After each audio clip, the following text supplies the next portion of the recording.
Est-ce que tu t'es déjà juré, promis que c'était la dernière fois que tu n'allais plus jamais retomber dans la pornographie, dans la masturbation, mais que 3 jours plus tard, tu te retrouves encore pantalon baissé devant ton écran? Si tu te reconnais dans ce que je viens de dire, cette vidéo est faite pour toi. Parce qu'en vrai, c'est pas toi le problème. Le problème, c'est la stratégie de merde que tes influenceurs préférés t'ont vendu comme solution. Et en restant dans ces erreurs, chaque jour, à petits pas, tu t'éloignes de l'homme qu'il est censé devenir. Et je suis sûr au fond de toi que tu le sens, ça. Mais t'inquiète pas, je suis là pour t'aider. Dans cette vidéo, je vais te montrer les 3 erreurs que tu fais qui te condamnent à rester accro au porno. Même si tu es motivé, même si tu pries tout le temps, même si tu regardes des vidéos NoFap depuis des mois, et surtout, je vais te montrer comment en sortir. Peut-être que ta vie ressemble à, tu tiens pendant 3 jours, 7 jours, 2 semaines, tu te dis que cette fois c'est la bonne, tu vas tenir le coup, tu vas plus jamais rechuter, tu te sens bien là, tu as de l'énergie, et tu dis, ça c'est la bonne là, je vais y arriver, je vais pas rechuter, je vais tenir mon NoFap. Puis quelques jours plus tard, tu craques, tu fermes ton onglet en panique, et tu te mets à genoux, tu dis pardon à Dieu. Et le lendemain, malheureusement, tu recommences encore dans ce cycle. Et à force, tu commences même à te dire que tu es faible, que tu es perdu, que tu es irrécupérable, que tu n'arriveras jamais à sortir cette addiction. Mais comme je t'ai dit dans l'intro, le problème ce n'est pas toi, mais c'est les solutions qu'on t'a fait croire que c'était les bonnes. On t'a fait croire qu'il faut avoir plus de volonté pour sortir cette addiction, qu'il faut compter tes jours de NoFap, ou qu'il faut gérer ça en secret avec des astuces, avec des hacks. Alors que non, cette addiction est beaucoup plus puissante que tu le crois. Tous ces conseils-là qu'on te donne, c'est de la merde. La Bible dit, aucune tentation ne vous est survenue qui ne soit humaine. Dieu est fidèle et il prépare aussi le moyen d'en sortir. Traduction, il existe une porte de sortie. Même si au fond de toi, tu te dis que tu es irrécupérable et que tu n'arrives pas à sortir, que tu as tout testé, tout tenté, tout mis en place et qu'il n'y a pas de résultat, moi je te dis, il existe encore une sortie. Je suis la preuve vivante qu'il existe une sortie. Mais par contre, elle ressemble rarement aux conseils que tu vas entendre sur TikTok. La première erreur que tu fais, c'est que tu crois qu'il faut avoir plus de volonté pour sortir cette addiction. Croire que tu pourras sortir cette addiction en serrant les dents. Croire qu'il faut te mettre dans l'inconfort pour sortir cette addiction. C'est faux. Moi, auparavant, quand je voulais sortir cette addiction, une énième fois, j'ai essayé de mettre des choses en place. J'ai essayé de tout supprimer, les réseaux sociaux, les films, les séries, tout supprimer. Et je me suis promis que j'allais plus rechuter. Mais en faisant ça, tu vas tenir combien? 3 jours, 4 jours, une semaine. Et ensuite, je rechutais. J'allais sur YouTube en disant que ouais, je vais juste regarder une vidéo. Et ensuite, l'algorithme me proposait plusieurs vidéos encore. Donc, je regardais, je consommais. Et sans m'en rendre compte, je tombais sur des images explicites. Et quelques jours plus tard, je rechutais. Alors que je m'étais promis que j'allais pas rechuter, que j'allais plus aller sur les réseaux sociaux. Mais malheureusement, à force de regarder des vidéos explicites, à force de regarder des choses que ton cerveau ne doit pas regarder à ton âge,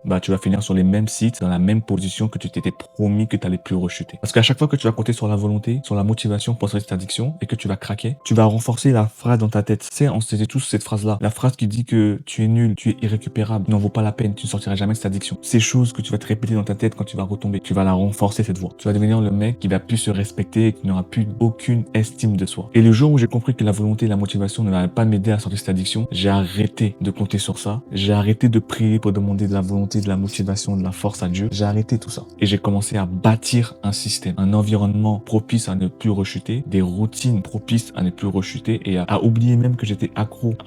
J'ai supprimé tous les éléments déclencheurs qui me faisaient rechuter, les films, les séries, les réseaux sociaux, etc. Et j'ai installé des règles claires et je me suis tenu. La deuxième erreur que tu fais, c'est que tu comptes tes jours de NoFap, les jours quand tu ne rechutes pas. Et ça, tout le monde le fait en réalité. Je l'ai fait plusieurs fois aussi. C'est pas forcément mauvais, mais quand tu le fais tout le temps, là, ça devient mauvais. Au début, le fait de compter tes jours où tu ne rechutes pas, c'est bien. Comme ça, tu sais au maximum où tu peux aller, tu connais tes limites. Donc ça, tu pourras justement ajuster, mettre un programme en place, etc. pour sortir de là. Mais de nos jours, on le voit sur les réseaux sociaux, les gens, ils font des challenges. 7 jours NoFap, 20 jours NoFap, 30 jours NoFap, 90 jours NoFap, etc. Et ça, c'est problématique. Parce qu'en fait, le fait de compter tes jours, c'est comme si tu associais le nombre de jours que tu tiens à ta valeur. Quand tu vas rechuter après, parce que la plupart du temps, les gens, ils rechutent, le fait que tu as associé ta valeur au nombre de jours où tu tiens, le jour que tu vas rechuter, ton compteur sera à 0 du coup. Ton NoFap qui a tenu 30 jours sera à 0. Et toi, inconsciemment, ton subconscient va associer le 0 à ta valeur. Alors que tu n'es pas 0, alors que tu es un mec de valeur. Mais le fait que tu aies rechuté et que tu aies associé ta valeur au nombre de jours que tu tiens, tu vas croire que aussi ta valeur est à 0. Et c'est ça le piège du coup de compter les jours de NoFap. Tant que ta valeur est attachée à un chiffre, tu vas vivre comme un esclave. Plus ton chiffre va monter 30 jours, 90 jours, tu vas te sentir invincible, inarrêtable. Mais quand il va tomber à 0, tu vas te trouver comme irrécupérable. Mais dans les deux cas, tu n'es pas libre. Il y a un verset dans la Bible qui dit que si quelqu'un est en Christ, il est une nouvelle créature et les choses anciennes sont passées. Traduction, ta valeur ne bouge pas avec un chiffre. Que tu sois à 30 jours de NoFap ou même à 0 jours de NoFap, tu es toujours un homme de valeur. Faut que tu le répètes dans ta tête, dans ton cœur. Tu es un homme de valeur. La vraie transformation commence le jour où tu arrêtes de définir ta valeur par le nombre de fois que tu rechutes. Si tu te reconnais dans ces 2 erreurs que je viens de te dire, c'est déjà un gros pas. Tu es vraiment honnête envers toi-même. C'est rare de nos jours, crois-moi sur parole. Dis-moi en commentaire, parmi ces 2 erreurs que je viens de te citer, où est-ce que tu te reconnais le plus? Ça m'intéresse. Bref, on passe à la troisième erreur, celle qui t'enferme dans une prison que toi-même tu as construite. Et la troisième erreur, c'est de tout faire en cachette.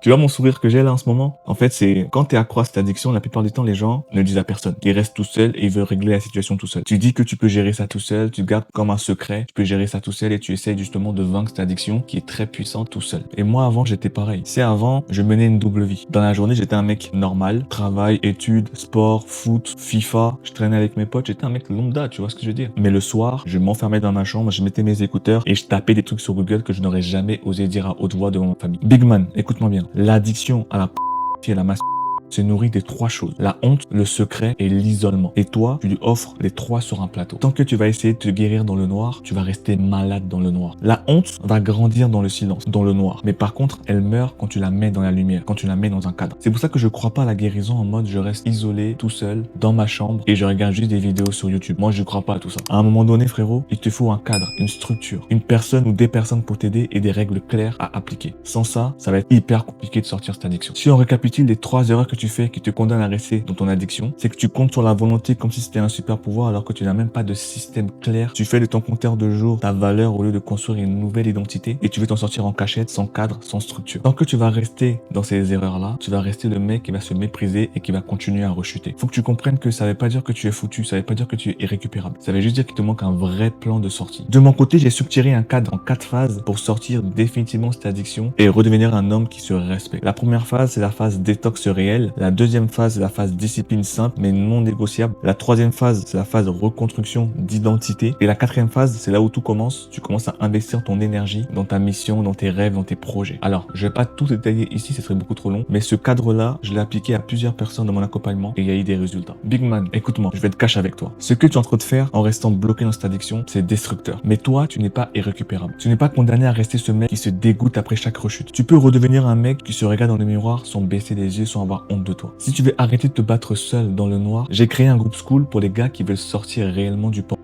et reprendre leur énergie d'homme. Ce groupe-là peut vraiment t'aider, mais je peux pas t'aider si je sais pas si tu as un problème. Alors viens dans ce groupe, comme ça tu seras aussi accompagné par moi, mais aussi par d'autres personnes qui vivent la même chose que toi. Le lien est dans la description. Clique dessus si tu es vraiment sérieux. Pas juste motivé 2 minutes après la vidéo. Si tu es vraiment sérieux, tu veux vraiment sortir ton addiction, clique sur le premier lien dans la description. Tu as déjà perdu beaucoup de temps à te mépriser. Maintenant, utilise ce temps pour te reconstruire. C'était Kevin et on se retrouve sur le groupe school.